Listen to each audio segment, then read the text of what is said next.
അരുതാത്തത് പറയാതിരിക്കുക, വേറെ ആരുടെയും കുറ്റം പറയാതിരിക്കുക, നാവ് കൊണ്ട് പാപം ചെയ്യാതെ ജീവിക്കുവാൻ, ഓരോ ദിവസവും നല്ല ആത്മീയ ജീവിതം നയിക്കാൻ ശ്രദ്ധിക്കുന്നവർ സൂക്ഷിക്കേണ്ടത് വളരെ ആവശ്യമാണ്.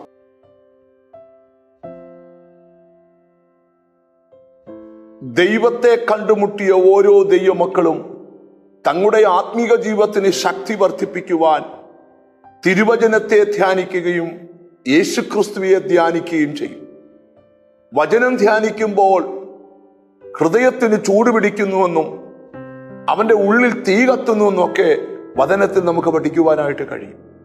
39-ാം സങ്കീർത്തനത്തിന്റെ 3-ാമത്തെ വാക്യമാണ് ഇന്ന് ധ്യാനിക്കാൻ പോകുന്നത്. എന്റെ ഉള്ളിൽ ഹൃദയത്തിന് ചൂടുപിടിച്ചു, എന്റെ ധ്യാനത്തിങ്കൽ തീ കത്തി, അപ്പോൾ ഞാൻ നാവെടുത്ത് സംസാരിച്ചു. സങ്കീർത്തനക്കാരനായ ദാവീദ് 39-ാം സങ്കീർത്തനം ചമയ്ക്കുമ്പോ അവന്റെ ധ്യാനത്തിങ്കൽ തീ കത്തിയെന്നും അന്നേരമാണ് അവന് നാവെടുത്ത് സംസാരിക്കാൻ തുടങ്ങിയതെന്നുമാണ് ഇവിടെ നമുക്ക് പഠിക്കുവാനായിട്ട് കഴിയുന്നത്. അതിന്റെ മുകളിലുള്ള വാക്യങ്ങൾ നമുക്ക് ശ്രദ്ധിക്കാം. നാവ് കൊണ്ട് പാപം ചെയ്യാതിരിപ്പാൻ ഞാൻ എന്റെ വഴികളെ സൂക്ഷിക്കുമെന്നും. അപ്പം നാവുകളെ നമ്മൾ സൂക്ഷിക്കണം. കാരണം നാവുകളെ പാപത്തിലേക്ക് നയിക്കുവാൻ സാധ്യതയുണ്ട്. ഇന്ന് ഈ വചനം കേട്ടുകൊണ്ടിരിക്കുമ്പോൾ ദൈനംദിന ജീവിതത്തിൽ നാവ് കൊണ്ട് പാപം ചെയ്യുന്നവർ, പാപിക്കൊരിക്കലും ദൈവരാജ്യത്തിൽ പോകാൻ കഴിയത്തില്ല. നിന്റെ പാപം ചെയ്യുന്ന അവയവം നാവാണെങ്കിൽ നീ അത് വളരെ സൂക്ഷിക്കേണ്ടത് വളരെ ആവശ്യമാണ്. യാക്കോബ് അപ്പോസ്തലൻ പറയുന്നുണ്ട്, നാവ് ഒരു ചെറിയ അവയവമെങ്കിലും വളരെ വമ്പ് പറയുന്നു, ചെറിയ തീ വലിയ കാട് കത്തിക്കുന്നു. നാം നമ്മുടെ നാവിനെ സൂക്ഷിക്കേണ്ടത് ആവശ്യമാണ്. ദാവീദ് മറ്റൊരു സങ്കീർത്തനത്തിൽ പറയുന്നുണ്ട്, എന്റെ അധരദ്വാരത്തിന് കാവൽ നിർത്തണമേ.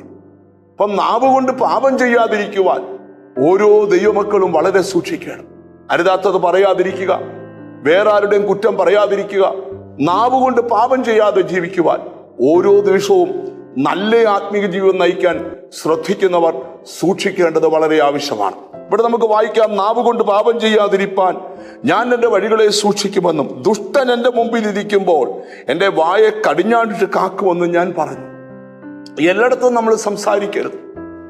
മൗനമായി ഇരിക്കേണ്ടടുത്ത് നാം മൗനമായി ഇരിക്കണം.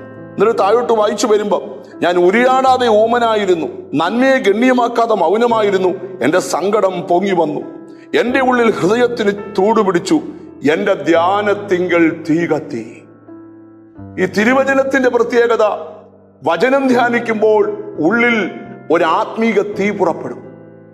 എമ്മൂസിലേക്ക് പോയ ശിഷ്യന്മാരോട് നമ്മുടെ വാഴ്ത്തപ്പെട്ട കർത്താവ് ചേർന്ന് നടന്നപ്പോൾ അവരവരുടെ അനുഭവം വേദപുസ്തകത്തിൽ എഴുതിയിട്ടുണ്ട്. തിരുവെഴുത്തുകളെ തെളിയിച്ചപ്പോൾ ഞങ്ങളുടെ ഉള്ളിൽ കത്തിക്കൊണ്ടിരിക്കുവായിരുന്നു. ആർക്കും അണയ്ക്കാൻ കഴിയാത്ത തീ നിന്റെ ഹൃദയത്തിന്റെ അകത്തളങ്ങളെ കത്തിക്കണമെങ്കിൽ ഒന്നുകിൽ യേശുവിനെ ധ്യാനിക്കണം, അല്ലെങ്കിൽ വചനം ധ്യാനിക്കണം. വചനം ധ്യാനിച്ച് യേശുവിനെ ധ്യാനിക്കുമ്പോൾ ഉള്ളിലുണ്ടാകുന്ന തീയെ അണയ്ക്കുവാൻ ഒരു വ്യക്തിക്കും കഴിയത്തില്ല.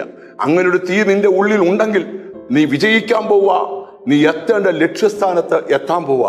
നമുക്കും ധ്യാനത്തിങ്കൽ തീ കത്തുമ്പോൾ നമ്മുടെ ഉള്ളിൽ നിന്ന് വരുന്ന വാക്കുകൾ എപ്പോഴും കൃപയോടുകൂടിയതും ഉപ്പിനാൽ രുചി വരുത്തുന്നതുമായി തീരുമെന്ന് വചനം നമ്മെ പഠിപ്പിക്കുക. നമുക്ക് ഒന്നിച്ച് പ്രാർത്ഥിക്കാം. ഞങ്ങളുടെ കർത്താവേ, പാപം ചെയ്ത് നിത്യനരകത്തിൽ പോകാതെ, ഹല്ലേലൂയ, വചനം ധ്യാനിച്ച് ഉള്ളിൽ ഒരു ആത്മീക തീ സൂക്ഷിച്ച് പറയേണ്ടടുത്ത് മാത്രം നാവുകളെ തുറക്കുവാൻ നിന്റെ മക്കൾക്ക് കൃപ തരണം. എന്നോട് ചേർന്ന് പ്രാർത്ഥിക്കുന്ന മക്കളെ നിന്റെ നാമം ചൊല്ലി പിതാവിന്റെയും പുത്രന്റെയും പരിശുദ്ധാത്മാവിന്റെ നാമത്തിൽ അനുഗ്രഹിച്ച് പ്രാർത്ഥിക്കുന്നു. അവർ അനുഗ്രഹിക്കപ്പെടട്ടെ യേശു ക്രിസ്തുവിൻ നാമത്തിൽ തന്നെ, ആമേൻ. ക്രിസ്തുവിനെ ധ്യാനിക്കാം, വചനത്തെ ധ്യാനിക്കാം. യേശു വലിയവ ചെയ്യട്ടെ.